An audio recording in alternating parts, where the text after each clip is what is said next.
Welcome all to this Media and Communication webinar. Today we'll be exploring some of the latest trends in gender and media research from a thematic issue published early this year in our journal. To help us exploring these recent topics, we have today's three speakers. We have Sofie van Bauwel from Ghent University. She is the co-editor of the thematic issue. And we also have the pleasure of having two of our authors, Cilia Willem from the Universitat Rovira and Virgili in Spain, and Hermes from Inholland University in the Netherlands. Thank you three for being part of this event. To our audience, you can see the structure and organization of today's webinar. Feel free to ask your questions throughout the session in the Q&A format. We will pass them on to our speakers once the presentations are over. For those as well who have Twitter, do feel free to comment, share your thoughts, share your remarks, the highlights of the webinar using the hashtag #WebinarMac in the bottom of your screen as well. I wish you all a pleasant webinar. Sofie, please.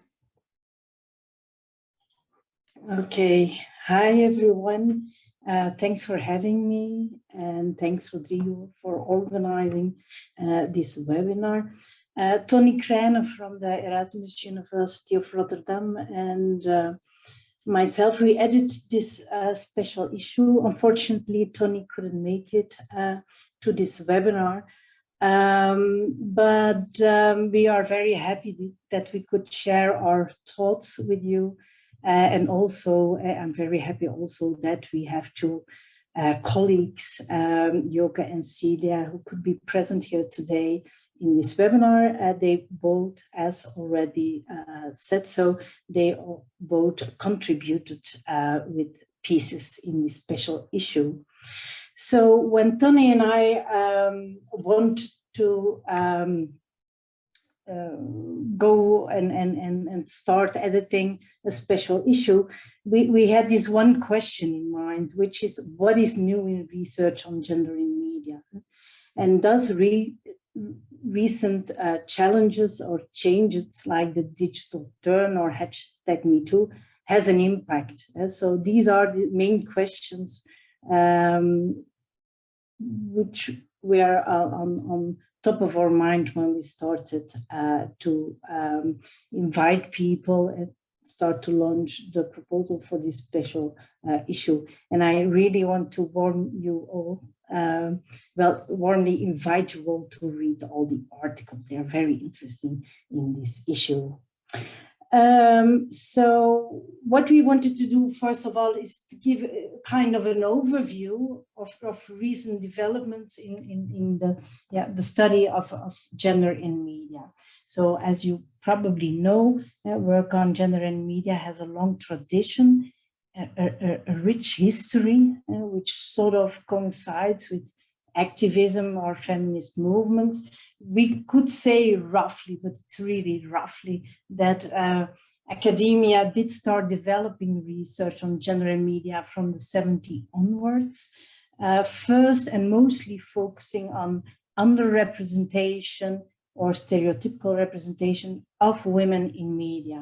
For example, research on the underrepresentation of women in the news or stereotypical representation of women in advertising. And that were the main issues at stake at that time. Later, from more cultural studies perspective, the idea of ideology and media as institutes came into focus, including also research on media audiences, mostly in the beginning, at least focusing on women as audiences.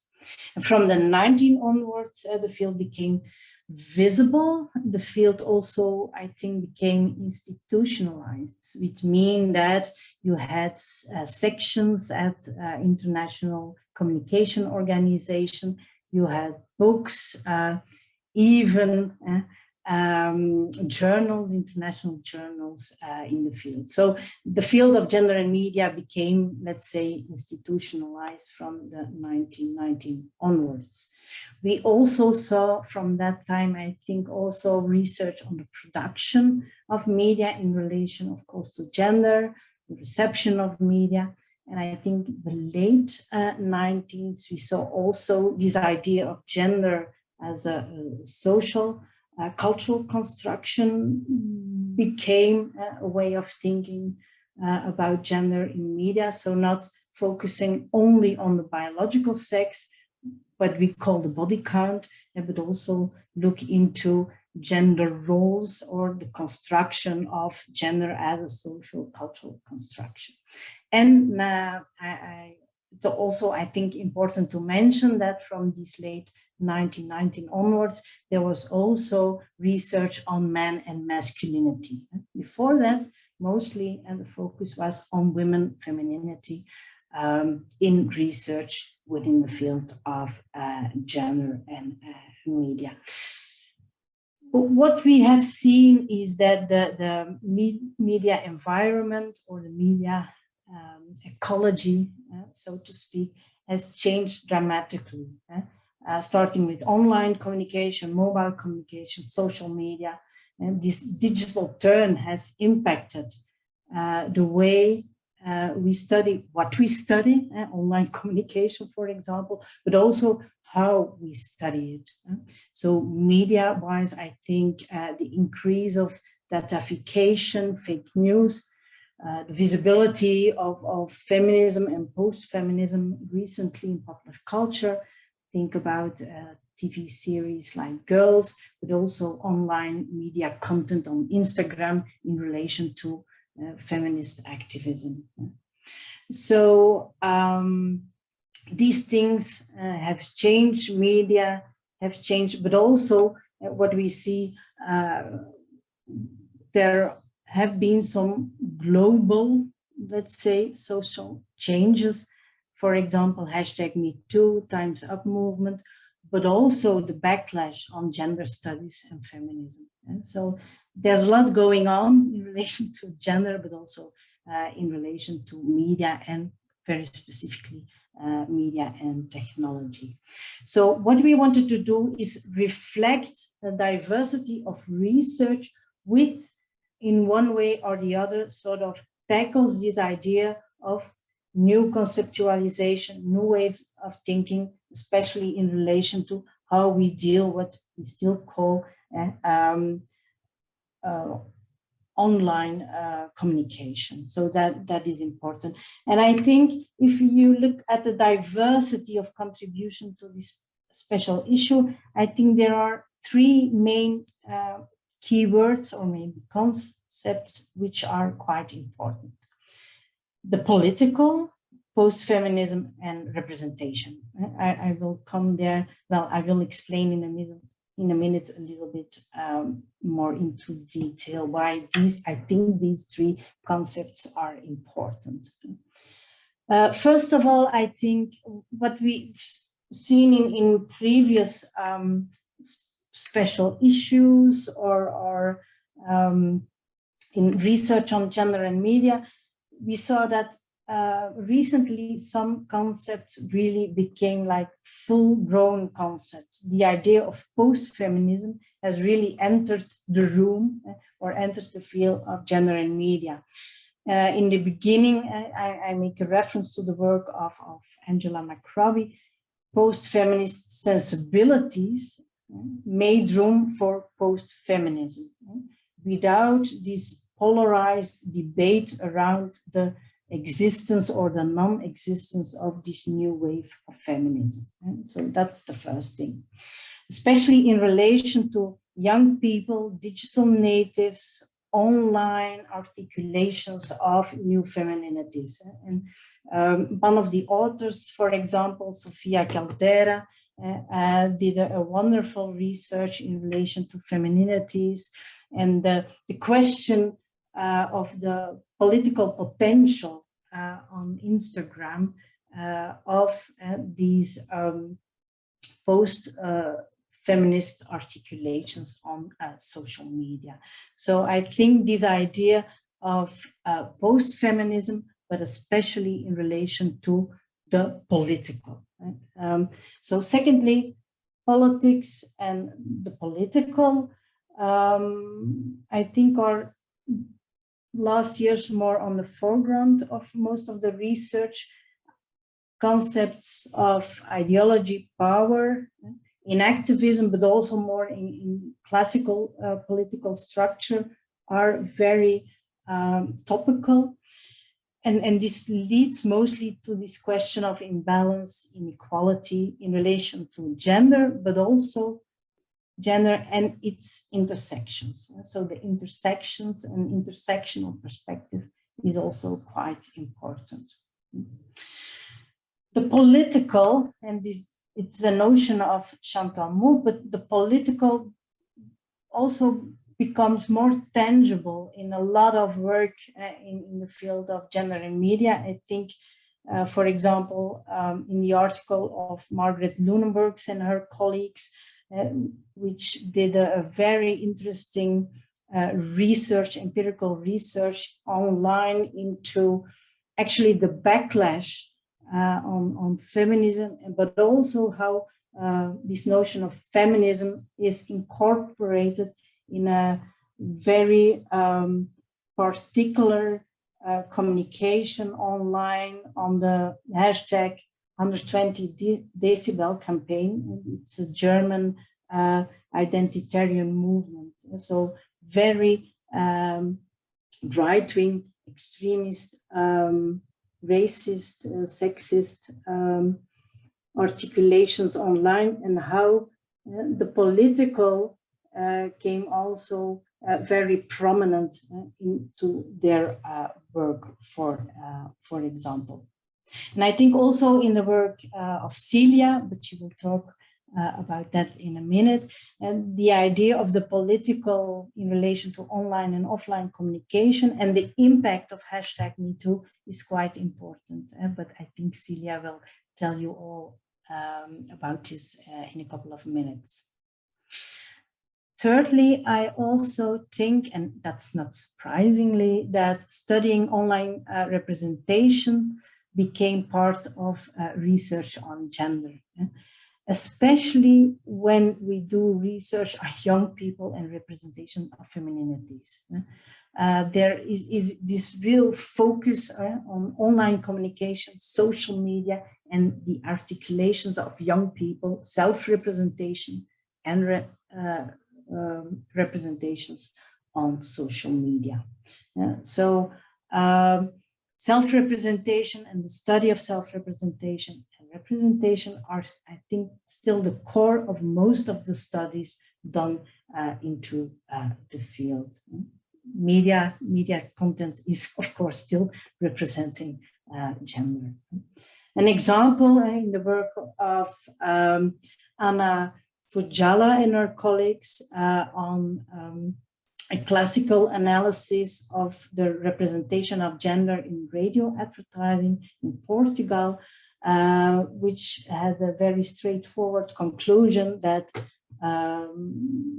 in this case, the advertising still represent gender in a quite and very stereotypical way, especially in relation to gender roles. On the contrary, and that is quite paradoxically in a sense, other contributions have a more kind of an optimistic view on the representation of gender. For example, the work of Marieke Bosma and Serena Daleman, who did research on media content for girls, for representing a diversity of discourses which were quite empowering. And so we see very different way of representing gender and a very different way of very different gender roles. Also in the work of Priscilla Boshoff, an analysis of a South African celebrity in media, which tackled this idea of the global post-feminist subjectivity in relation to possibilities, the potential of empowerment. And so we see that the context is quite important to whether or not see this movement or see this representation as more like a, let's say, conservative, traditional, stereotypical representation of gender, or the potential in relation to empowerment and the change, the movement, the flexibility in relation to gender roles. What I think is also important in relation to the work of Boshoff is that you see that there is really a need to include an intersectional but also a post-colonial perspective in our work. And fourth and lastly, I think in society as a whole, questioning the binary gender system is at stake. The introduction of non-binary as a gender identity, the way we want to get rid of this body count by non-essentializing gender as a variable in our research, but still have quite difficulties of doing so.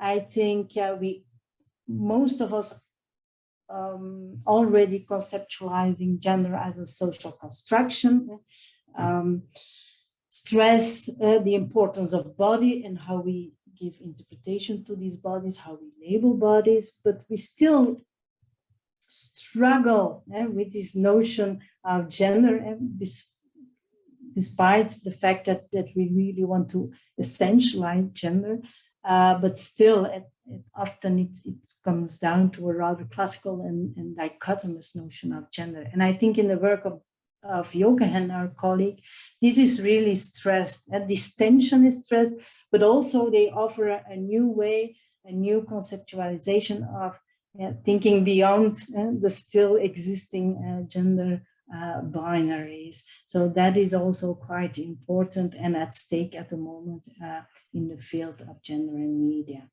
So this is in a nutshell the topics which are at stake, and I think it's a good idea that we now go a little bit deeper into the work by two of the authors. And of course, I really, again, would warmly invite you to read all of the articles because they're really quite interesting and topical into the field. So Cilia, I think I give the floor to you. Thank you, Sofie, and thank you very much for inviting me. I feel honored to be, representing this magnificent special issue, which also I want to give you my congratulations, because it is a really interesting issue. And the good thing, I think, is that it's fit for both, let's say, experienced scholars and beginning scholars. So I really thank you for the idea and for including us.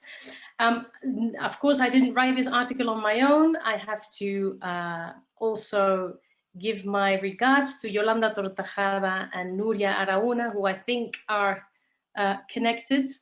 So they are here with me to present the article.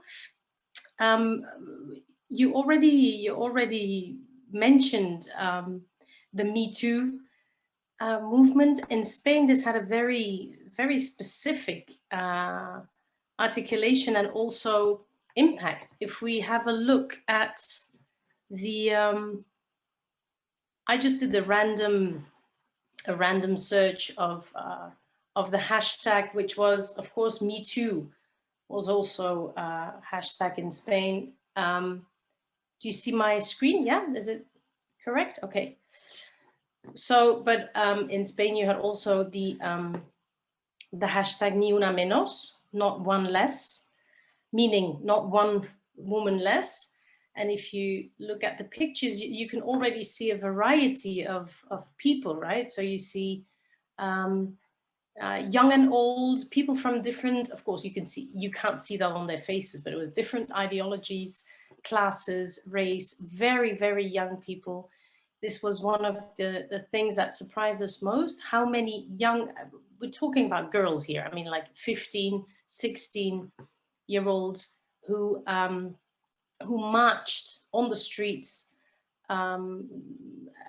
in this movement that coincided with a trial on a group of 5 guys who had raped a girl and were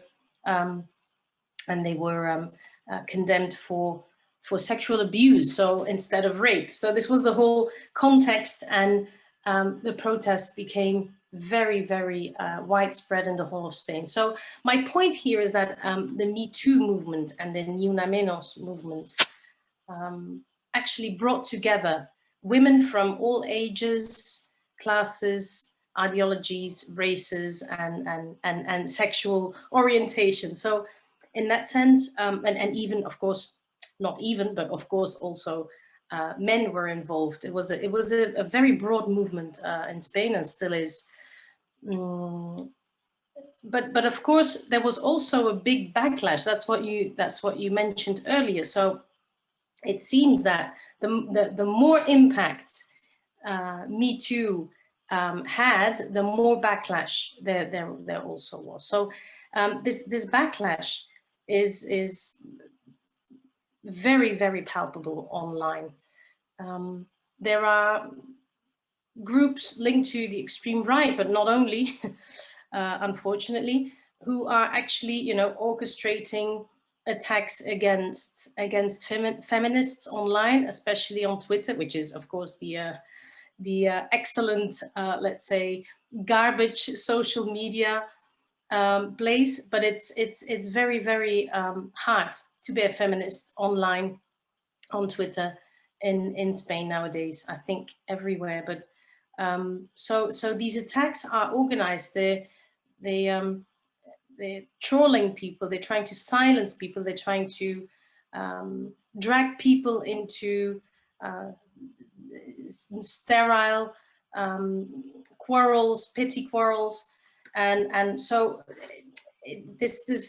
these attacks are, what they are doing is they are actually dividing the feminist movement also, and especially online. So this is where the digital comes in, where I think it does make a difference in the good sense, but also in the bad sense. What is happening is, as you said, Sofie, in at the moment where we have post-feminism as a clear, analytical tool that has helped us for years now, already almost 20 years, to unmask, or reveal certain representation patterns of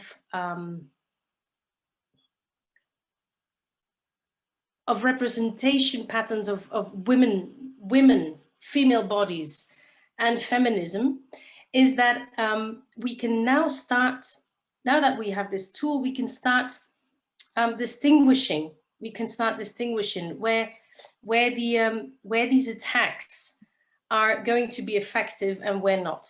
And I'm going to explain a little bit the four main fault lines that we argue there is right now in feminism, in the feminist movement, especially on the online arena.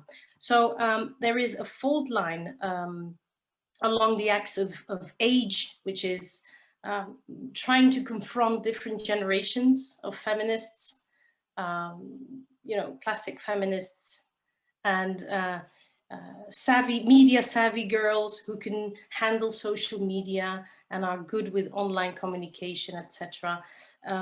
There's a tension there. Then we have, of course, the class tension, where white privileged feminism is looking down on working class feminism. There's the issue around what you brought up, and which I'm sure that Joke will also go into. There's the whole issue about sexual identity and the participation of trans people in the feminist movement, which is a very important breakline at the moment in Spain. And there is also the question of race. And just really briefly, because I have little time, but in our article, what we do is we reveal a little bit of an ongoing research that we are doing with and about Roma feminists online in Spain. So Roma people suffer a very specific kind of racism, which is anti-Gypsyism or Romaphobia. And this is, although this is a recognized category of racism, if you look at the women, they have of course this double discrimination or double, let's say, axis of inequality, because in the first place because they're Roma, in the second place because they are women. And what they are doing is they are trying to struggle against both. So Roma feminists have this double, let's say, barrier to fight against, because they do not only have to fight against the patriarchal structures of their own society, but also against the prejudices of white paillon feminism. So one of the figures that we analyzed is Cilia. She's a Roma feminist, very active on Twitter. She's got 14,000 followers, and you can already see it in the description that she gives of herself, right? So mother, Gypsy, Roma, and then in the last place, feminist, right? So she is a feminist, all right, but it's so clear that she puts the axe of race before. Why? Because she is fighting against racism, not only of the whole Spanish society, but also racism in the feminist movement. So one of her main topics of battle is to not only to fight racism and sexism, but also the prejudices of white feminists who actually invisibilize Roma feminism right now. And this happens in so many ways. It happens in so many ways. You can read the article. So it's luckily, and thanks for that, is media and communication is an open access, so no one will have to pay to read this. But the main question is that, or the main issue here is that our first results show that they are doing the work of fighting against patriarchy within their communities, and we shouldn't interfere with that, because they Roma feminists choose their own issues. For example, motherhood is a very important issue, and they do it at their own pace, at their own rhythm. And other figures like Cilia are also fighting against the prejudices in white feminism. So the conclusion is we shouldn't fall into the trap of division. We shouldn't fall into the trap of division. So for me, the key point at this moment is, and especially in relation to social media, is that feminism is by definition solidarity with all women, regardless of age, sex, even sexual identity, class, and of course also race. If we fall into the trap of that division, then patriarchal power will be in place, and so the attacks will have worked. So I think that the strategies that these women are using is, first of all, deconstruct trolls with arguments instead of falling into the trap of insulting and going into a sterile discussion. And the other thing that they use is humor. So I think with humor and with arguments, we can avoid falling into the trap of patriarchy. That's a nice ending, maybe. Sorry, I think I passed a few minutes. I give the floor to Joke.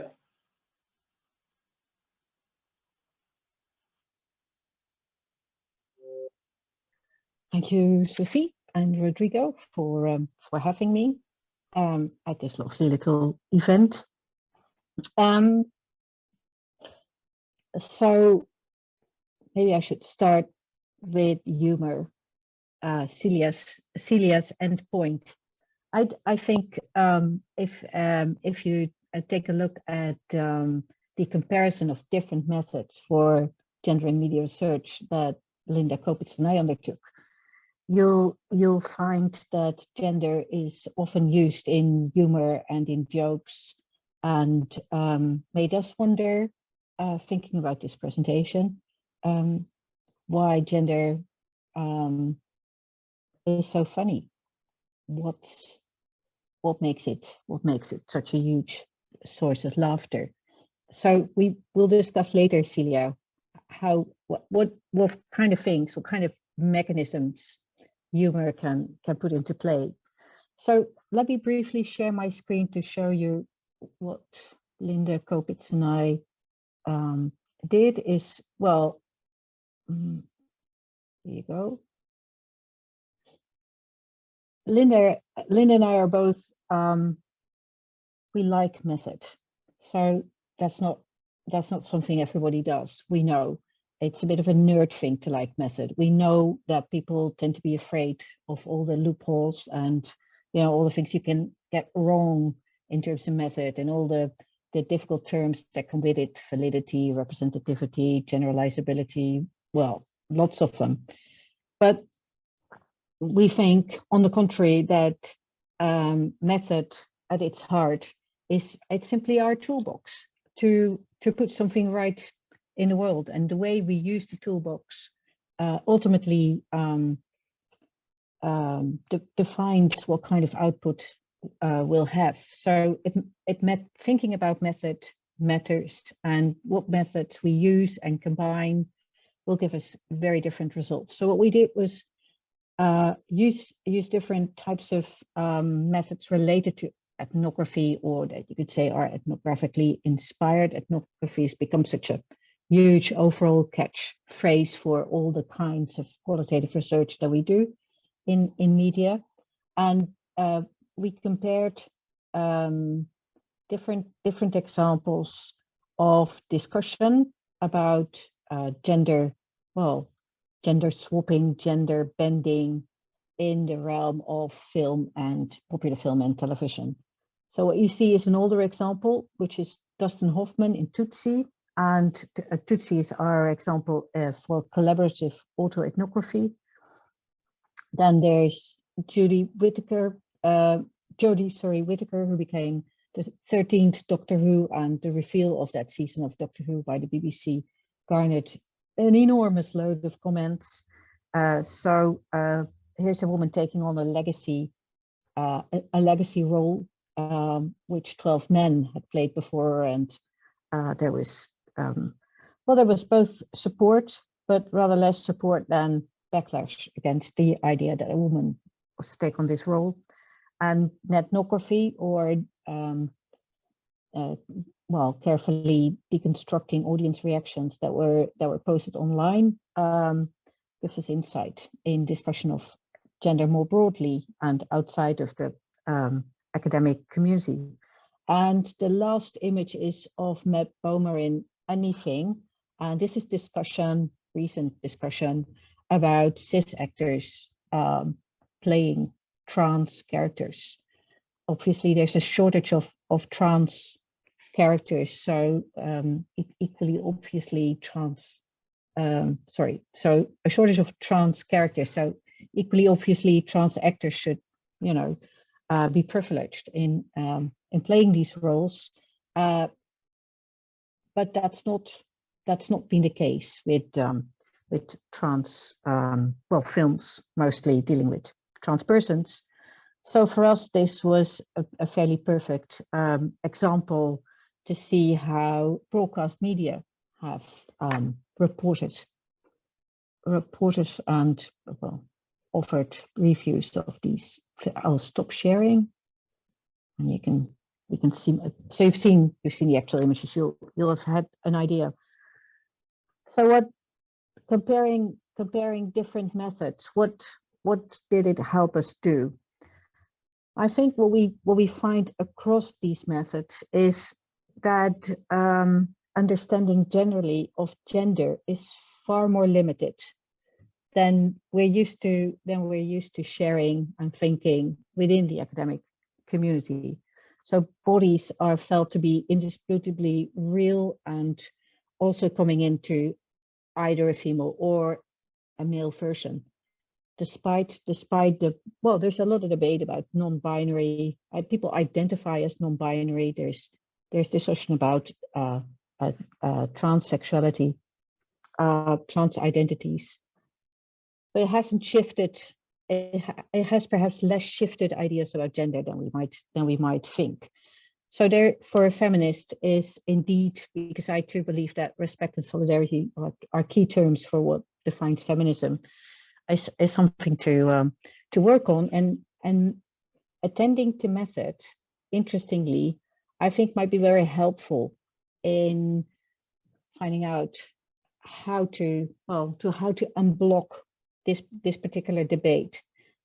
And any of you who are a bit older, I'm tempted to say, or my age, I should perhaps say, will know of a book which is really very old, which is called How to Lie with Statistics. And it was a very funny and almost ironical take on quantitative method.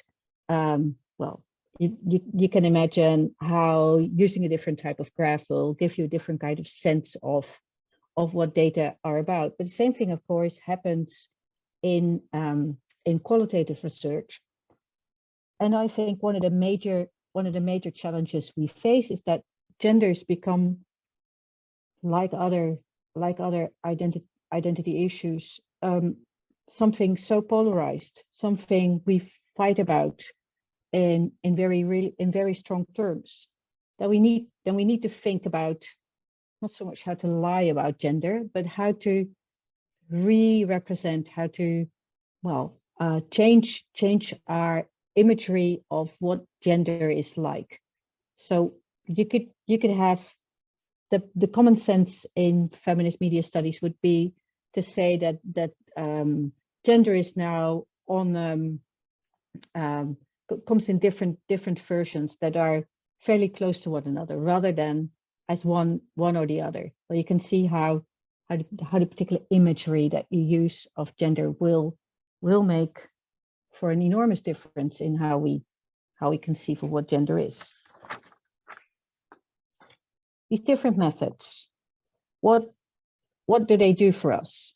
The example of Tutsi led us to discussing other gender swapping movies where there's lots of sexual intrigue, all to do with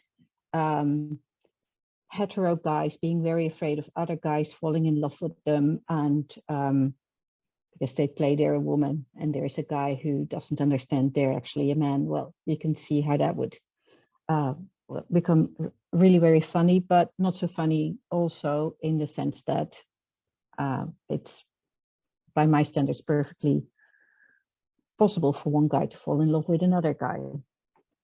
But what we saw doing collaborative autoethnography is that we recognized how it took us a long time to become the woke women we are now.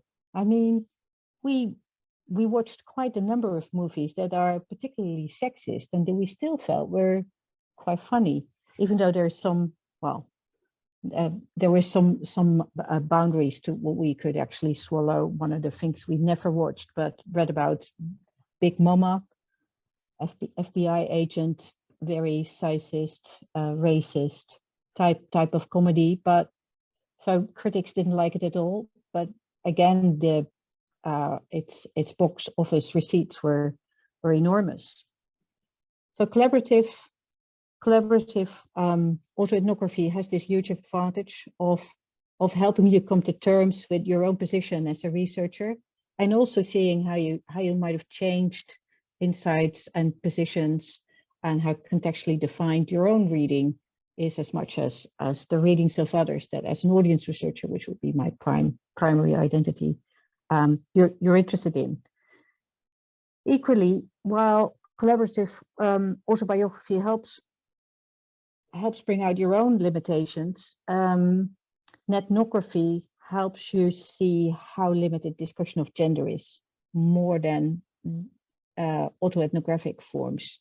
And what we did was look at online discussions. So it's YouTube comments, or it's Reddit, or Twitter, less useful because that's far more a smaller and community that's actually on Twitter. But so we took broad communities, broad discussions, and what we see is, apart from the backlash against legacy roles being taken on by women, is the ridiculing of the whole idea of changing genders. There's lots of joking about, for instance, Mary Poppins being played by a guy, which apparently is a real hoot. Well, actually, some of the jokes are quite funny, but then not so funny in the sense that we go back to binary gender definitions. What you lose, of course, is any self-reflexivity as a researcher in ethnography, as is the case in qualitative media research.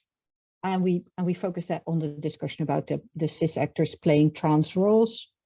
And what we see there is that any discussion about trans characters and people voicing objections is immediately cast in terms of activism, and not just any kind of activism, but a fairly aggressive kind of entry into the field of public discussion.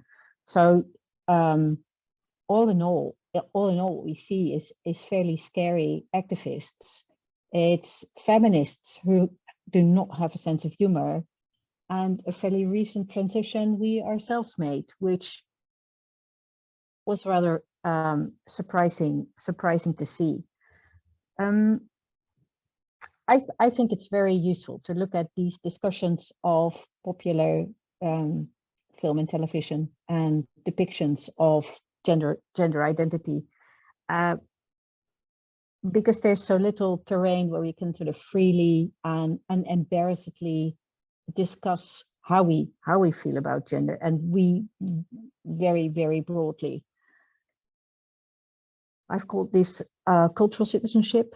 So the role that popular culture can play in how we discuss who we are and what we want from the world.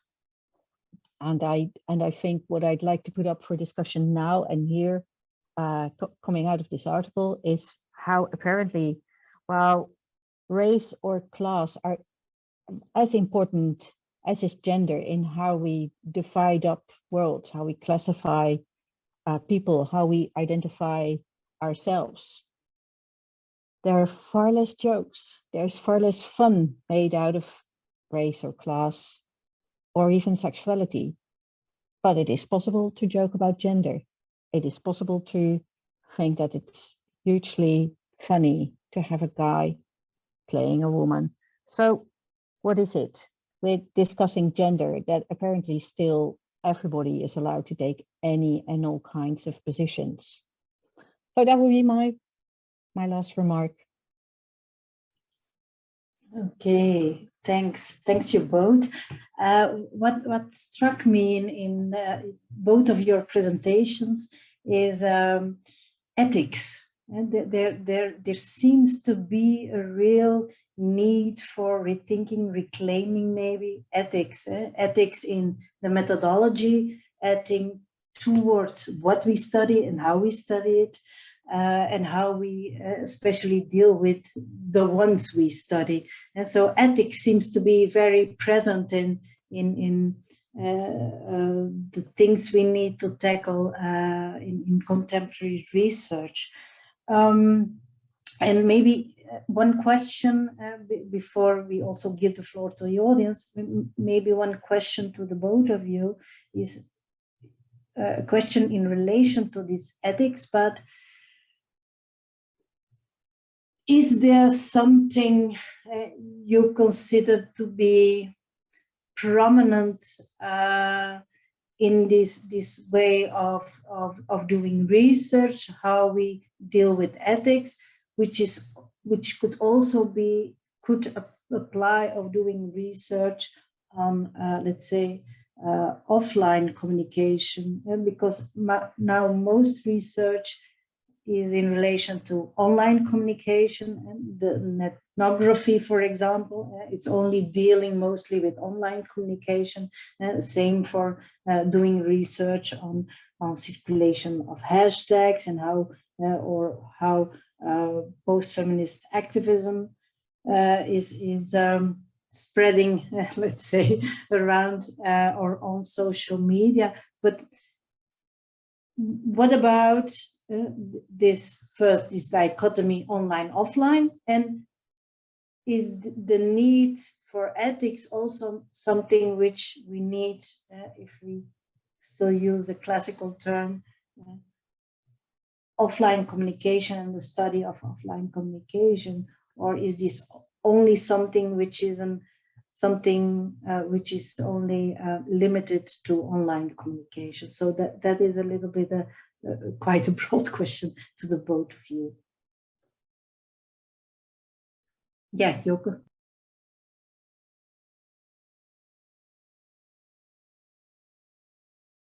One for studying offline communication.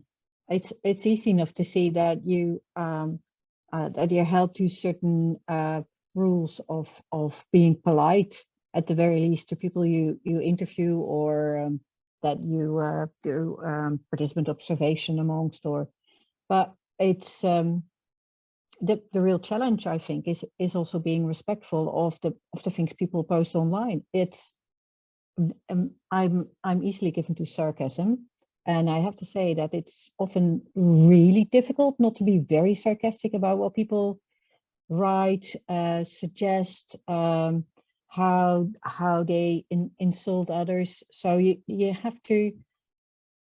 Well, I think you need to move into a non-moralistic, open mode of being a researcher. And the most difficult bit, I think, when it comes to controversy within the either the feminist community or the academic community. So Linda and I had a brief remark about a trans, and how do I put this in a good way?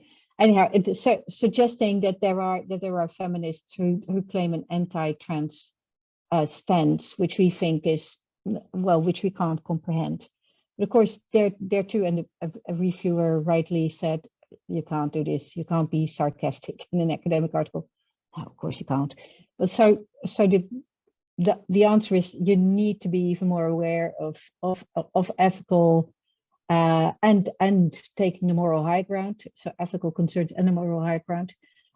But then we also need to find, well, I suppose, platforms such as these to actually exchange how we're going to deal with our own feelings and intuitions, and, well, a sense of things not being right. So it's not just ethics. It's also, how do we connect and communicate, and how do we disagree in a good way. Thanks, Cilia.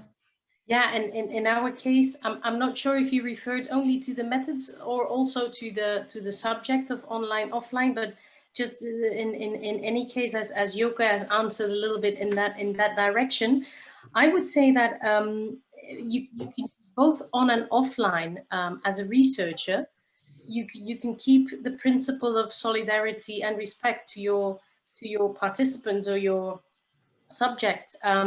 In practice, we do this mainly by two tools, which is feedback from the participants, but also to the participants with the results. So not only do we take out information of them or collect data, let's say, but then we also involve them in the results and in the feedback on the results. And another principle is that we learn together, not from or not top down, but we learn together. There's always something new that you learn as a researcher as well. So I think not only being aware of that, but also acknowledging it to the participants is a very important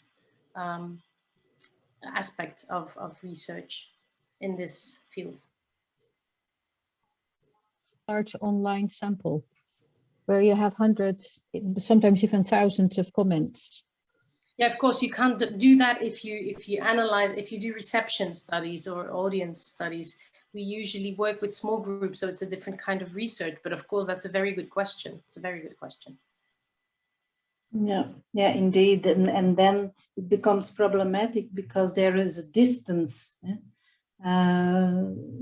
between the researcher and what you study, the objects of research, and then it becomes more problematic, I think. And there, you pointed towards the fact that indeed, especially in those cases, maybe those ethics or the care is even more, even is more needed in a sense, because there seems to be this distance, and there is no communication between the researcher and the people or the people you research, and so it's easier to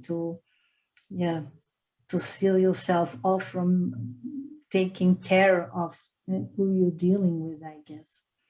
I'm looking a little bit to at the time, so maybe I think it's a good idea to give the floor for a Q&A. So just to conclude, I think that there is a need to rethink, reconceptualize our lens, our theoretical lens, but also our analytical lens. Ethics seems to be quite important. There is still, I think, still a need to monitor media, to look into the way gender is still represented in all kinds of media content. Context is everything, I think.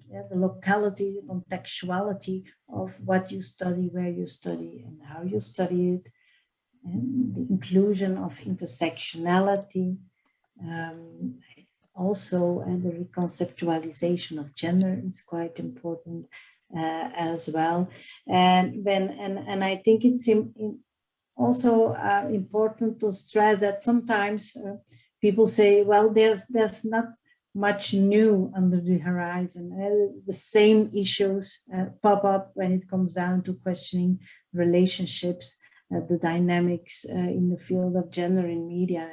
Over the 40 years of studying gender in media, and the same inequalities are still there.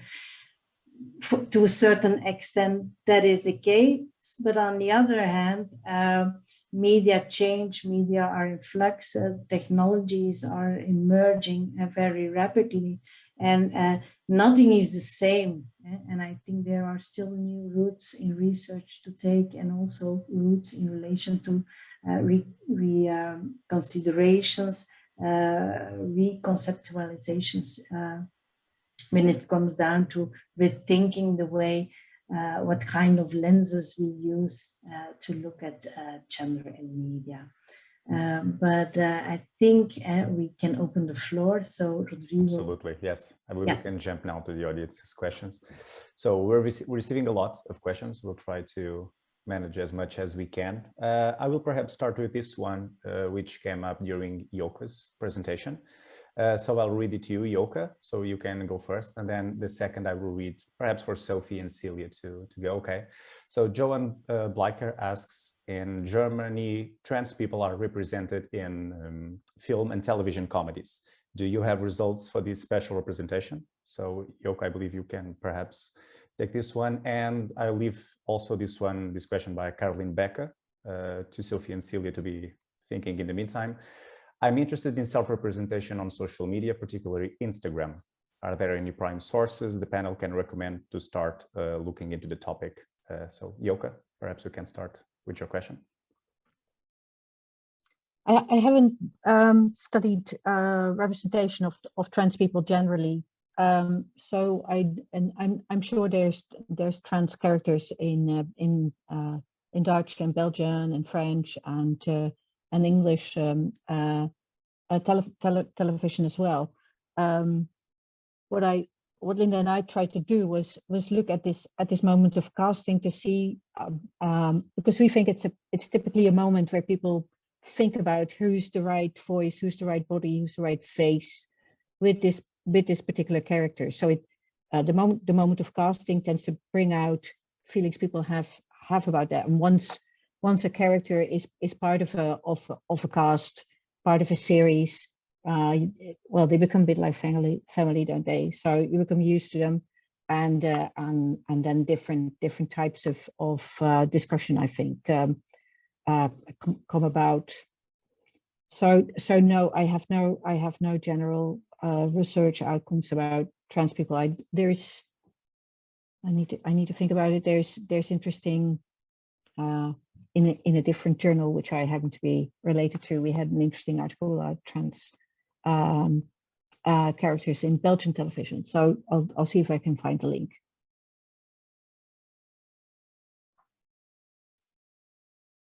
Perhaps in the meantime, for the other questions, Sofie, can we hear your takes? If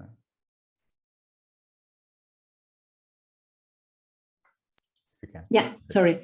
So the question was research on self-representation and social media. I think the work of Sander de Ridder, but also from Sofia Caldera, who has an article in this special issue, are really quite interesting to look and to start, especially the research of Sofia Caldera on the representation of femininity, self-representation on Instagram is a really good start, I guess.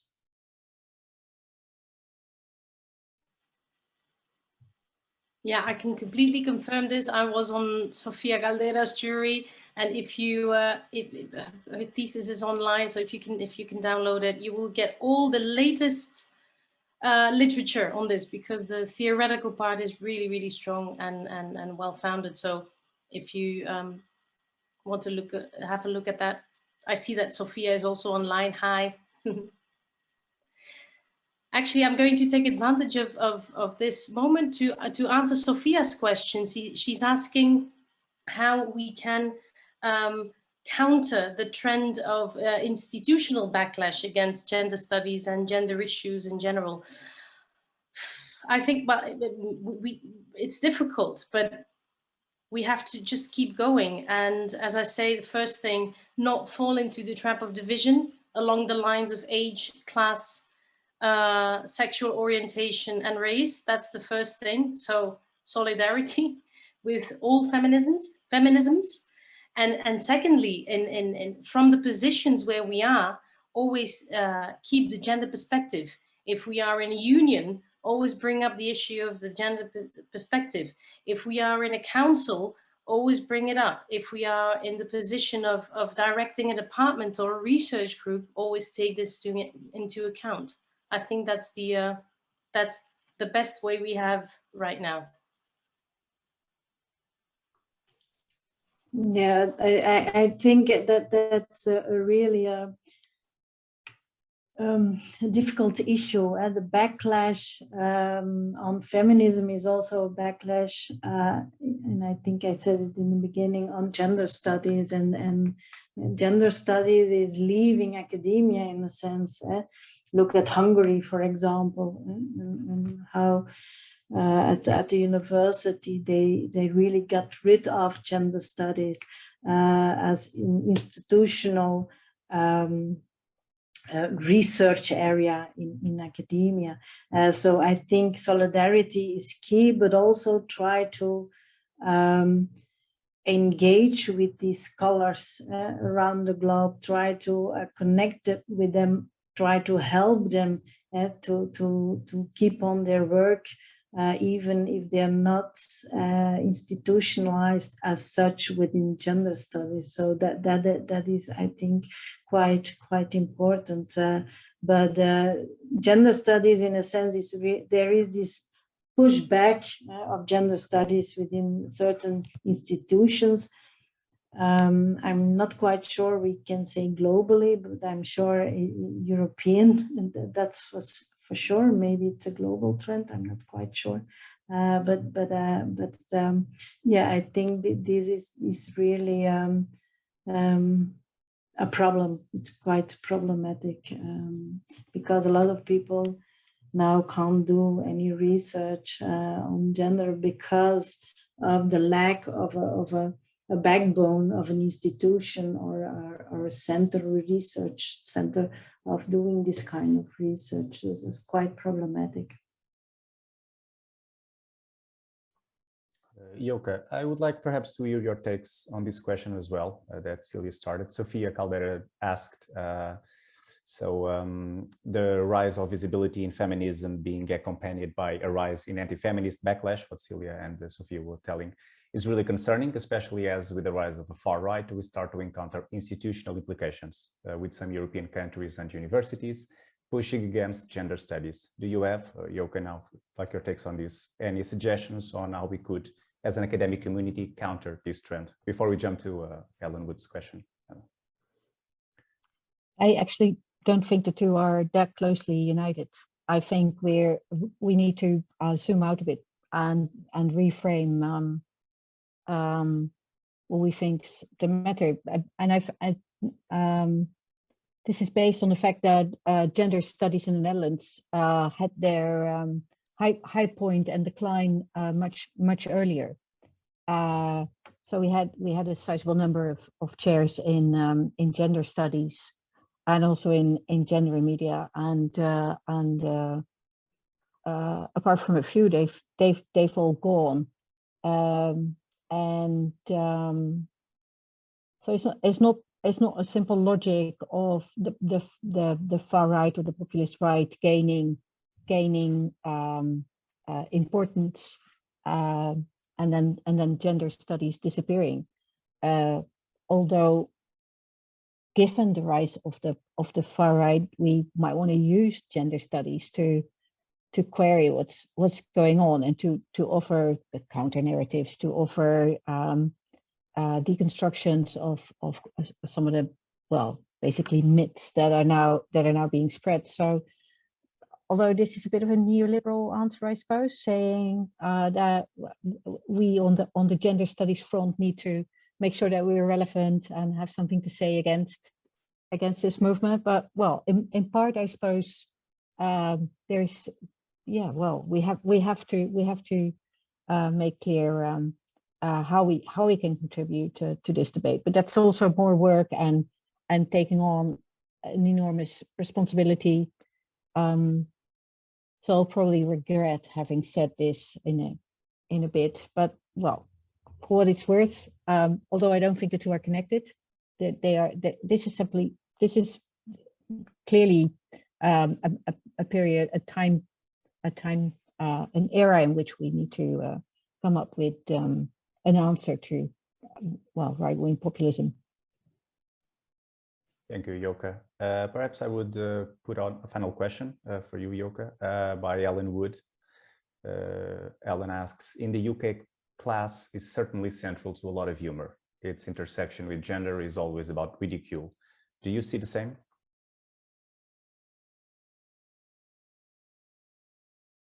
To how important context is, that's sort of the first layer of it. So in the Netherlands, we have the ridiculous well, in Belgium too, the ridiculous interclass phenomenon with Piet in blackface, which we think is, well, only for a couple of years we've been thinking, maybe that's not on.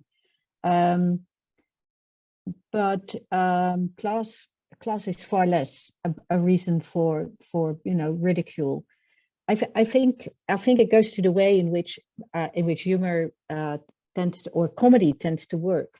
So on the one hand, comedy is our friend in gender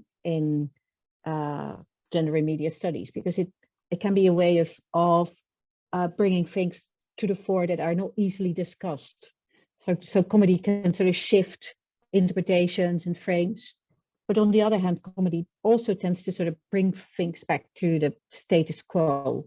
So any feelings of unrest or any opposition against class-based or gender-based divisions of social roles and positions, they can both be challenged and sort of confirmed through comedy. And the fact that ridiculing of class is happening in Britain must mean that it's more of, well, this is now a fully circular argument. Apologies for that, but there it must be because it's more of an issue, and there's a bigger class divide in Britain than there is in the Netherlands, where the gender divide, I think, is probably the bigger one. But equally, it would be interesting to see how people deal with race in say the United States, especially after the Trump era. So it brings us from the politics of gender to the politics of genre and media, if you will. And obviously we need to, well, they're both of such enormous interest to what we do. And last but not least, it shows us how important it is to sort of do comparative forms of research. But then, well, lots of work. I'm into work mode today, I think. But so thank you, Helen. That's a great question. I will perhaps ask one final question by David Puertas Gael. He has actually put a question in the registration about gender and sports communication. And now he asks, I would like to hear your takes. Do you think that success and media representation of women's football can have an impact in terms of gender visibility? So I'd like to hear, I don't know, Sofie or Cilia, if any of you would like to start. Well, I think this phrase, if she can see it, she can be it, is a little bit the issue here. So I think if you can imagine the fact that a woman can play football and be quite successful in playing football, the fact that you can identify with this notion, with this role, with this idea, maybe with this identity in the end, then that's quite important. So I think in relation to imagine yourself being playing football as a woman, as a girl, is quite important. Saying that this specific representation, let's say, equalizes quite a very large impact on generally the visibility of gender. I think that is a little bit a bridge too far, let's say.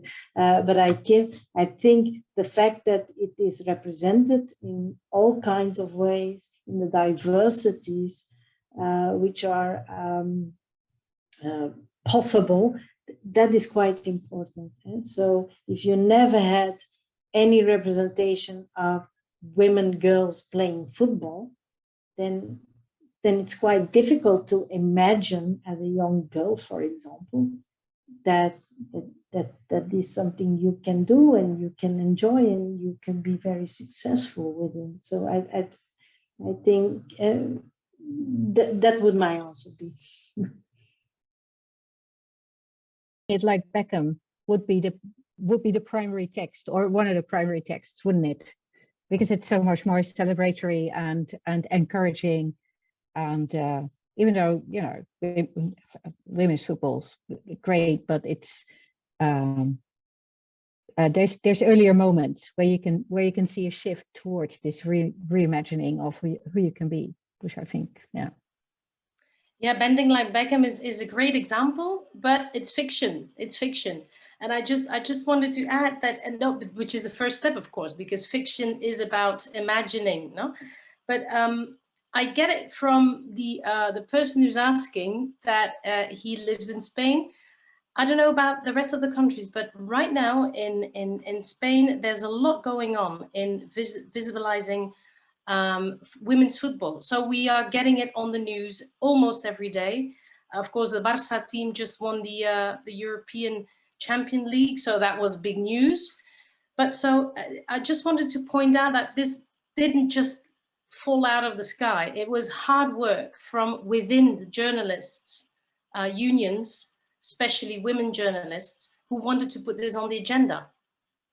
So this just, it doesn't come by itself. It's not that the public was asking for women's football. They put it on the agenda, they started talking about it, and now there's been a huge rise in audience figures for women's football, and it is actually starting to be a topic in the daily news, which And is very.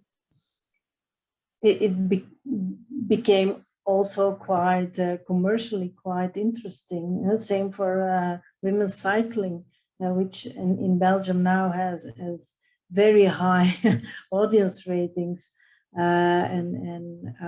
So I think it's for media professionals, media makers, advertisers. It's also very lucrative to engage yourself within this kind of representations, I guess.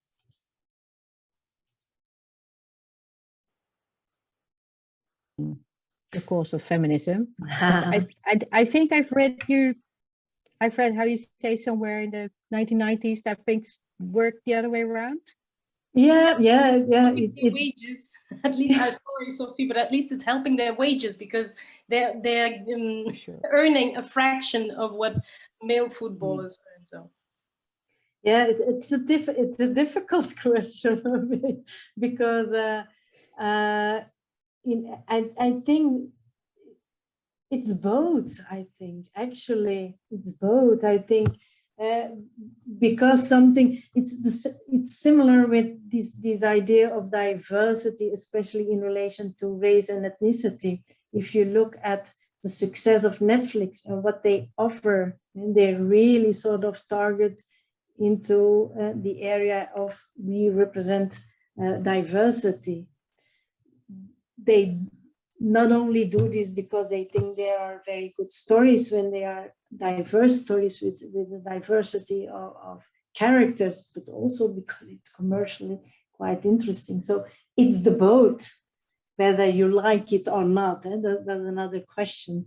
But in this contemporary media scape, I think it's both, I guess. Thank you for your answers. The conversation is really fluid and dynamic. We are still receiving questions, but unfortunately we'll have to wrap our webinar up. Thank you a lot, Sofie, Cilia, Joka, for this event, for sharing your expertise with us. I'd like to remind you all that the final video of this webinar will be available on our YouTube channel tomorrow. You will all be notified of that in your email. Also, the thematic issue that served as base for this webinar is available online, fully open access. I will also share with you all the link in the chat so that you can access anytime, anywhere. It's fully open access. A great thank you to our speakers, to our attendees as well, for your participation and your questions. See you all in Media and Communications next webinar. Thank you a lot.